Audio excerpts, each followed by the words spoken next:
Alors on se retrouve pour un nouveau récap de la semaine. Donc vous savez, c'est des vidéos où je vous parle de sujets qui m'ont intéressé pendant la semaine, qui sont peut-être justement un petit peu hors thématique, que je ne vais pas forcément pouvoir aborder sur la chaîne dans une vidéo, qui tout simplement ne serait pas suffisant pour faire une vidéo. Ça faisait un petit moment que je n'avais pas fait ça finalement. Et c'est pas que je voulais arrêter, c'est juste qu'à un moment donné, j'ai fait une vidéo qui devait être un récap de la semaine et j'ai oublié de la nommer comme ça, donc elle s'est retrouvée dans les vidéos classiques.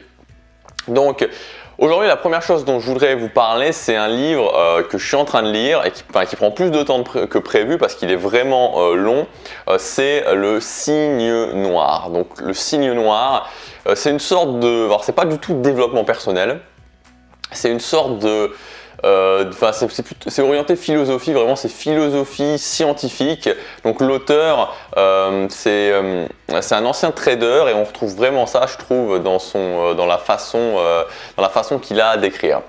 Alors je voudrais vous parler du concept des activités scalables et à quel point ça m'a fait réfléchir justement et à quel point ça influence notre monde actuel. Mais juste avant, le cygne noir, juste donc pour éclaircir les choses, le cygne noir, un cygne noir, c'est quoi?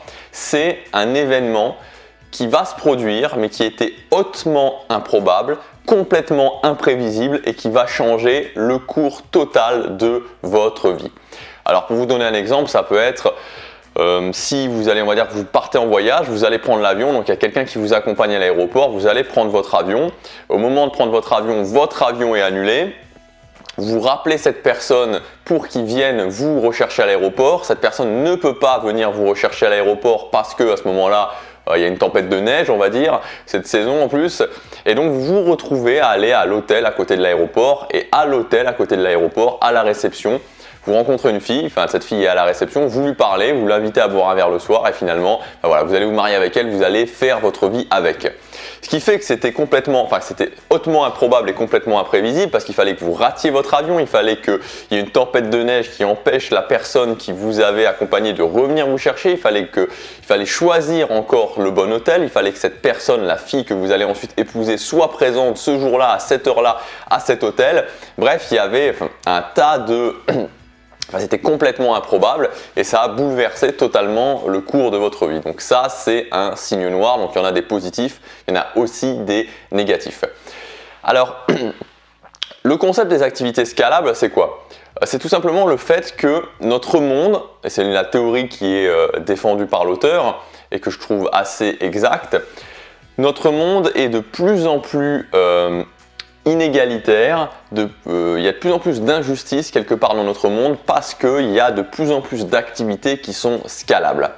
Donc une activité scalable, c'est quoi? C'est tout simplement une activité qui n'a pas de plafond, c'est-à-dire une activité qui n'a pas de limite, notamment surtout en termes de chiffre d'affaires, surtout en termes d'argent qu'on va pouvoir gagner avec. Si je prends un exemple d'une activité qui n'est pas scalable, une activité non scalable, c'est-à-dire une activité qui a une limite, c'est par exemple le fait d'être boulanger. Le boulanger, il va avoir une limite, c'est-à-dire qu'à un moment donné, pendant sa journée, il ne va pas pouvoir produire plus de pain, même s'il se lève plus tôt, même s'il optimise la façon dont il fait le pain, il va avoir une limite de pain qu'il peut produire et donc une limite de pain qu'il peut vendre.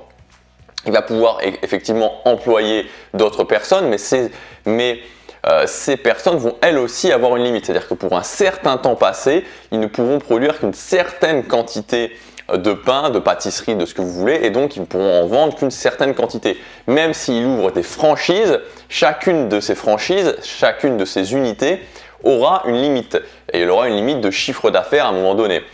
Ça, c'est une activité qui est non scalable. A l'inverse, une activité qui va être scalable, ça va être par exemple le fait d'être musicien, le fait d'être artiste et de vendre des CD de musique. Quand vous êtes musicien, vous produisez un CD de musique, ça va vous prendre peut-être 2 mois à enregistrer, mais pour ces 2 mois à enregistrer, vous allez pouvoir en vendre 1000 et vous allez pouvoir en vendre 25 millions aussi. Pour le même temps, vous n'avez pas de plafond, il n'y a aucune limite finalement, il y a peut-être 8 milliards, 7 milliards de personnes ou même plus si les gens l'achètent plusieurs fois, admettons, la limite est vraiment très très compliquée à atteindre, il n'y a presque pas de plafond. Donc ça, c'est des activités qui sont scalables. Et aujourd'hui, il y a une tendance dans notre monde qui fait que de plus en plus d'activités sont scalables. C'est d'ailleurs l'exemple que prend l'auteur dans le livre. Si on prend la musique, si on revient peut-être 200 ans en arrière ou même 150 ans en arrière, vers 1850, 1800, 1850, il prend cet exemple en Italie, il y avait des très grands artistes qui se produisaient à la Scala de Milan, mais c'était non scalable, il y avait une limite, ils ne pouvaient pas se produire tous les jours, ils ne pouvaient pas se produire 2 fois par jour, donc même si c'était des immenses artistes que les gens avaient envie de voir, il y avait une limite, il y avait un plafond aux revenus qu'ils pouvaient faire, aux gens qu'ils pouvaient toucher. Donc ce qui veut dire que le petit artiste italien qui se trouvait dans la campagne italienne, qui jouait sur des petites scènes, pouvait tout à fait vivre confortablement parce qu'il ne subissait pas vraiment une concurrence énorme de ces très grands artistes. Sauf qu'à partir du moment où l'activité est devenue scalable, c'est-à-dire qu'à partir du moment où ces fameux grands artistes, on a pu les enregistrer, donc l'ancêtre des cassettes, l'ancêtre des CD, l'activité est devenue scalable parce que les gens ont commencé à préférer acheter ces CD, enfin à l'époque c'était pas des CD, mais acheter ces enregistrements de grands artistes plutôt qu'aller voir le petit artiste du coin. L'activité est devenue scalable et forcément ça a accentué les inégalités parce que ce qui se passe, et l'auteur fait vraiment tout un tableau, c'est très scientifique, très statistique, quand vous avez une activité qui est non scalable, comme comme par exemple le fait d'être boulanger, la personne qui va avoir une boulangerie, c'est très peu sensible aux signes noirs. C'est-à-dire que le boulanger, pour devenir millionnaire, par exemple, il va devoir travailler pendant 30 ans, il va devoir travailler dur, il va devoir construire sa marque, construire ses franchises. Ça va être compliqué qu'un signe noir arrive et le rende millionnaire. En tout cas par rapport à son activité. En revanche, les activités qui sont scalables, donc si on reprend l'artiste qui fait son CD dans sa chambre tout seul, toutes les activités qui sont scalables sont extrêmement sensibles aux signes noirs. À savoir les signes noirs, ces événements improbables qui vont modifier totalement le cours de votre vie. Parce que voilà, l'artiste il est en train de composer tout seul dans sa chambre, il ne gagne pas beaucoup d'argent, il a un boulot alimentaire et à un moment donné, boum, signe noir et il y a quelqu'un de très haut placé dans une major qui va écouter sa chanson, on ne sait pas pourquoi, voilà, il est tombé sur sa chanson, il va l'écouter, ça va lui plaire, il va le signer, il va le produire, les CD vont sortir, l'artiste va gagner énormément d'argent avec, il va devenir une star mondiale tout d'un coup, signe noir. Donc les signes noirs, c'est vraiment presque entièrement limité aux activités qui sont scalables. Et ce qu'il faut enfin comprendre entre les activités scalables et les activités non scalables, c'est que les activités scalables sont de type le gagnant rafle toute la mise.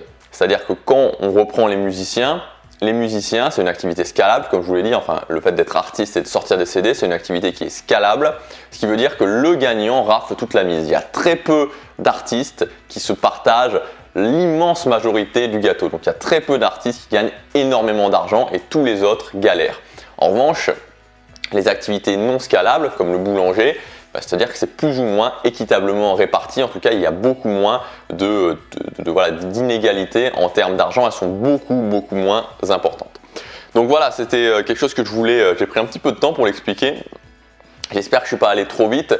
En tous les cas, je vous conseille de lire ce livre. Alors, attention parce que c'est un gros pavé, il fait 700 pages, il y a vraiment des longueurs. C'est-à-dire qu'à un moment donné, c'est vrai que on sent que à mon avis, l'auteur doit aimer se relire ou doit aimer, on dit souvent qu'il y a des gens qui aiment s'écouter parler, lui il doit aimer se voir écrire parce que c'est vrai qu'il y a des moments où il y a clairement des longueurs.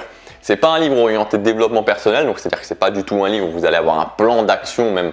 Déjà dans les livres de développement personnel c'est assez rare, mais c'est pas un livre où vous allez avoir ne serait-ce que des idées concrètes à appliquer. Là, c'est vraiment des pensées, des choses que sur lesquelles vous allez pouvoir plutôt réfléchir.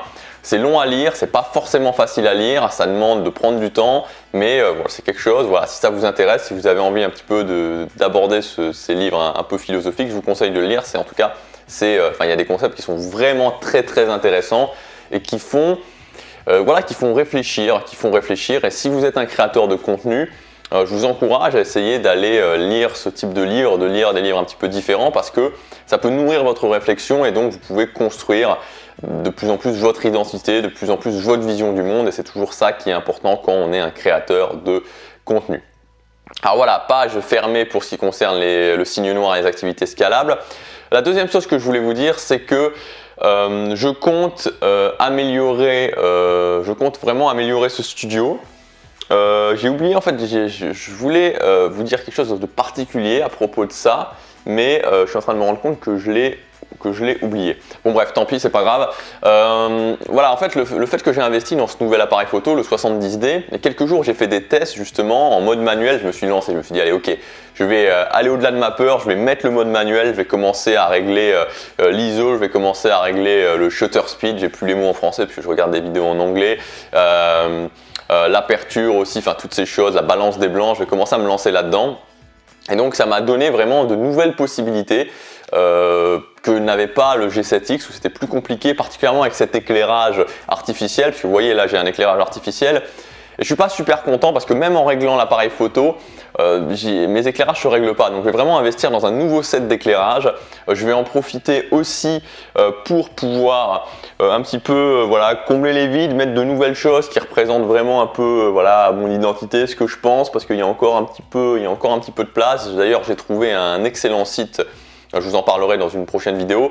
Et je me souviens de ce que je voulais vous dire. Ce que je voulais vous dire, en fait, c'est parce que voilà, je sais que de maintenant, donc mi-janvier, jusque fin mars, hormis les moments, les quelques jours où je vais partir en voyage, sinon je vais faire toutes mes vidéos ici, parce que dehors il fait très froid. Et voilà, je pense, j'ai mis du temps à un moment donné, j'hésitais. Le fait de me dire je veux plus varier les décors ou pas, mais je pense que vraiment pour l'hiver, en tout cas pour cet hiver, je vais me concentrer là-dessus, mettre un coup de boost sur ce studio pour vraiment créer un univers encore plus fort. Maintenant que j'ai l'appareil photo, je peux vraiment, c'était surtout ça qui me limitait, je vais pouvoir investir dans de nouveaux éclairages que je vais pouvoir mieux régler pour créer une ambiance. Je pense que ça va être vraiment cool. D'ailleurs, si vous savez, parce qu'actuellement je n'ai même pas encore regardé, si vous savez où est-ce que je peux trouver sur internet des lampes, vous savez, des petites lampes qui peuvent faire des lumières de couleurs différentes, par exemple des couleurs qu'on peut mettre, que je pourrais mettre dans le fond pour créer une petite ambiance, des lampes de couleurs vertes, de couleurs bleues, de couleurs rouges ou de couleurs violettes, bon pas pour faire tout ça, mais pour tester un petit peu quelle ambiance ça pourrait faire, vous pouvez me le mettre dans les commentaires, voilà, ça serait cool. Ensuite, j'en ai parlé, j'ai expliqué pourquoi sur Snapchat, mais je ne suis pas parti à Zagreb. Alors je vais essayer de le faire un petit peu plus rapidement. Je ne suis pas parti à Zagreb pour deux raisons en fait. La première raison, c'est que je devais partir le lundi et le vendredi, je suis tombé vraiment malade. J'avais mal à la tête. J'ai cru que c'était une grippe à un moment donné parce que je me sentais vraiment pas bien. J'avais froid tout le temps. Voilà, ça n'allait pas. Donc je suis tombé malade le vendredi et j'avais jusqu'au samedi soir, en fait jusqu'au dimanche matin. Je crois que c'était le dimanche matin minuit. Mais donc bon voilà, jusqu'au samedi soir pour décider si j'annulais ou pas mon logement sur Airbnb.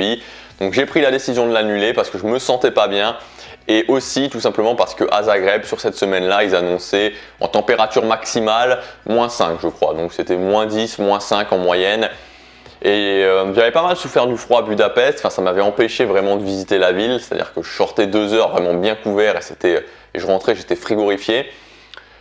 Donc j'ai pris la décision, à un moment donné je me suis dit oui, non, vous savez j'aime bien prendre des décisions rapides parce qu'encore une fois il n'y a jamais de mauvaises décisions, il n'y a que des bonnes décisions à partir du moment où on les prend. Donc j'ai décidé de ne pas y aller, mais vous savez aussi si vous me suivez que j'ai décidé depuis novembre de faire un voyage tous les mois, de partir hors de ma zone de confort d'ici tous les mois pendant quelques jours. Et donc en janvier je ne l'aurais pas fait et donc pour respecter tout simplement ce défi, en février je le ferai 2 fois. Ce qui fera qu'en général je pars début du mois, donc ça fera que je partirai donc début février pour le voyage de février, mi-février du coup pour le voyage de janvier que j'ai remplacé et donc début mars pour le voyage de mars. Donc ça va faire quelque chose, ça va être à partir de début février, je vais partir presque une semaine sur 2, ça va être sympa. Et aussi par rapport au voyage, donc après, puisque du coup je suis un petit peu full en termes de voyage, après donc mi-mars, je pense que ça sera entre le 15 et le 20 mars, quelque chose comme ça, enfin peut-être la semaine du 20 mars, je sais pas, ça sera sûrement, je vais voir, j'irai à Paris.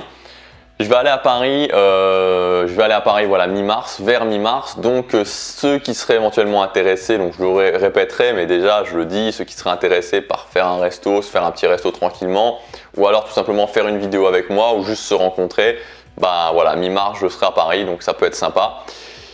Et voilà. Voilà pour ce récap de la semaine. Alors je ne sais plus le numéro, je ne sais plus si c'est le 4 ou le 5, je verrai avant de le mettre en ligne. Dernière chose, donc j'ai vraiment décidé de reprendre Snapchat et Instagram en main.